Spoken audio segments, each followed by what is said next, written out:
اليوم راح نسوي الجزء الثاني من إصلاحات منزلية. تعالوا أشوفكم شلون راح نحول هاي الجرارة من هذا الشكل إلى هذا الشكل. أول شي نسويه لازم نفتح الجرارة، نجيب فيته وناخذ قياسها 40 سنتيم 40 سنتيم.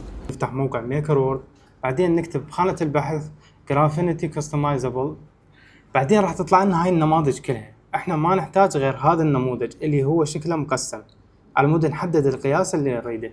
من ندخل عليه راح تفتح لنا هاي الواجهة، نختار كاستم، بعد كاستم راح تفتح لنا هاي الواجهة. هاي الواجهة من خلالها اكو خانتين راح نحدد بيهن القياس، قياس مال الجرارة اللي قسناها.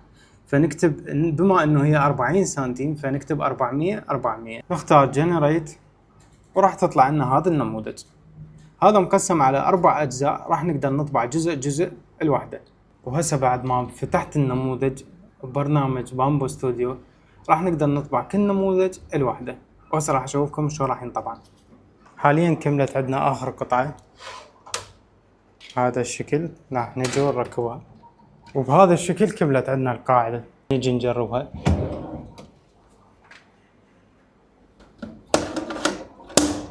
وبعد ما خلصت عندنا القاعدة راح اكتب بس كلمة جرافينيتي، فراح تطلع لنا نماذج كلش هواية. هنا للرامات عندنا، هنا لقطع التلوين. انا اختاريت هذا المجسم على مود اقدر انظم النوزلات مال الطابعات مالتي، واختاريت كل هاي العلب على مود اقدر انظم كل الادوات. حاليا كملت عندي هذا النموذج بهذا الشكل. راح ناخذ النوزل ونخليه بمكانه. هاي القاعدة ايضا. هسه اول شي راح اضيف مال النوزلات. طبعت هاي القواعد للبراغي بهذا الشكل.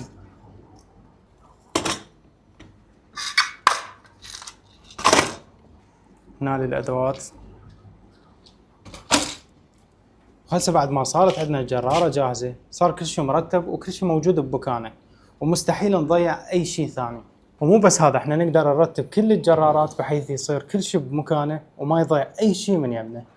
شوفوا هنا الفلاشات، قطع، كيبلات، هواي أشياء وكل شيء موجود بمكانه.